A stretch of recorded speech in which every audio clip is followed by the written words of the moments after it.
Pourriez-vous, Majesté, définir la position du Maroc dans le conflit qui l'oppose actuellement à l'Algérie?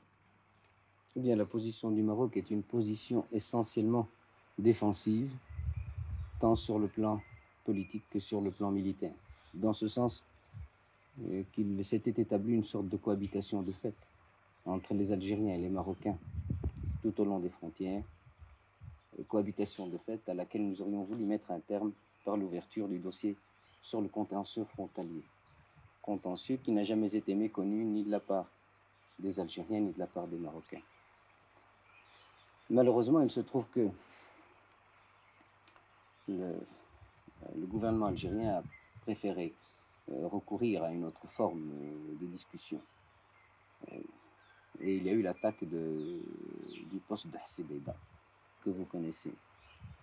J'ai quand même essayé, comme je l'ai dit au cours de ma conférence de presse, de gagner 24 heures, 48 heures pour voir si vraiment les intentions du gouvernement algérien étaient des intentions offensives ou si le gouvernement s'était trouvé devant un fait accompli. Malheureusement, la réponse qui m'a été faite, tant dans sa forme que dans son fond, ne me laissant pas d'autre solution que celle de l'emploi de l'armée royale pour la récupération des postes, la Sibeda du Tinjoub. Les ordres ont été donnés de faire ce qu'il y avait eu lieu de faire, et la suite, vous la connaissez. Dans cette conférence de presse, vous avez affirmé, Majesté, qu'aux yeux du président Ben Bella, il s'agissait désormais moins d'un problème de frontières que de l'antagonisme de deux idéologies. Pensez-vous qu'il y ait antagonisme entre deux idéologies? Je n'ai jamais personnellement fait de procès d'intention à qui que ce soit.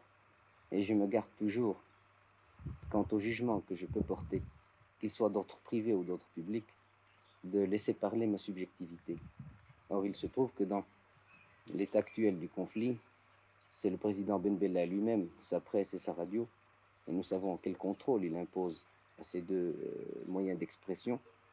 C'est le président Ben Bella, donc la presse et la radio algérienne, qui ont elles-mêmes déclaré spontanément que le problème n'était pas un problème de frontières, que ce n'était pas un problème entre Ben Bella et Hassan II, mais que c'était un problème entre deux idéologies.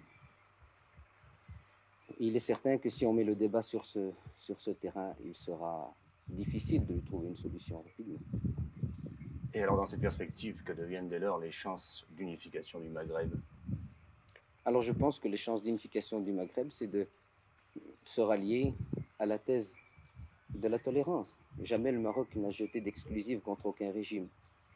Par contre, celui du président Ben Bella ne peut pas admettre une monarchie constitutionnelle à ses côtés. De ce fait, c'est le plus tolérant qui, en principe, devrait être écouté.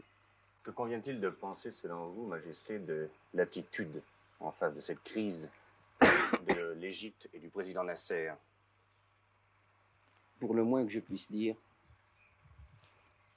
c'est que de la part d'un homme ayant l'expérience du président Nasser, c'est que dans le conflit algéro-marocain, il a agi avec beaucoup de légèreté.